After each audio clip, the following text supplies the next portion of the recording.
So I wanted to tell you about my holiday and kind of get you up to date with things that are happening with me.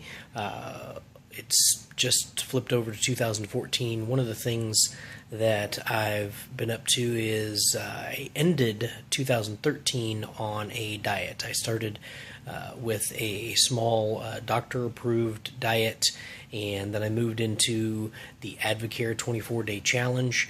I also, for Christmas, I actually received a juicer. I've started working with that. So right now, it's the beginning of the year. I'm starting to develop some of my plans, but I have lost about 12 pounds so far, and I'm holding that. I did splurge a little bit during certain periods of the holidays, but not too much. I was pretty controlled and didn't do too bad with that. But I wanted to update you on some things that we just did right after Christmas. We had this plan to go see snow. Now, unfortunately, we didn't see snow, but we did go up to North Carolina, which is about a 8.5 hour drive for you to drive straight through. In our case, we jumped in the car. Of course, you got to stop and pee. You got to actually take care of food. You got to stop and eat and whatever. But it ends up taking, I don't know, about 10 hours or so total if you take your time getting where you're going. So we ended up going up to North Carolina. We had called a friend. Beautiful friend up in North Carolina that that said, sure, yeah, you can stay with us, which obviously gave us a place to stay without getting hotel rooms because we were on a very, very tight budget. And so we went up to North Carolina, and we had done a little bit of trying to find snow and had a good time with that. But along with the friendships and the time spent with friends and getting to spend New Year's with a special group of people, one of the things that we did while we were up in North Carolina, and I've never done this before, so I wanted to share it in case anybody is actually interested, is we actually went and saw the Biltmore house. Now, this is a house that was built way back when, and built by one of the richest men in America, and the family was the Vanderbilts. And what's interesting about this house, I mean, it is literally an American castle. It is amazing even today. Even when you walk through it, it's like, oh my gosh, the things that this mansion, this castle, this American castle has in it are just astounding. I was just flabbergasted by the inside pool. This is at a time when you didn't have inside pools. So this castle has in it, in North Carolina, in the Biltmore Estates, it has an indoor pool.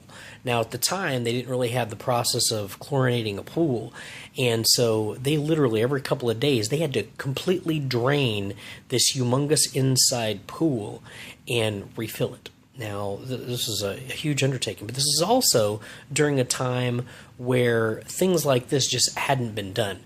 And what the Vanderbilts and the architects did was they went over to Europe and they found the absolute best ideas for architecture that had stood the test of time, and then came over to America and found the latest and greatest technologies.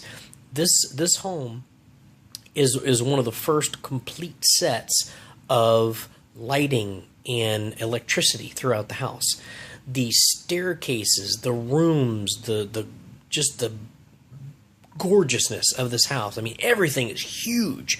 There isn't anything small about this mansion.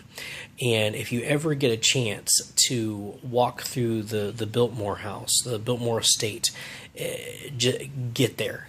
Go there, do it. It's unforgettable.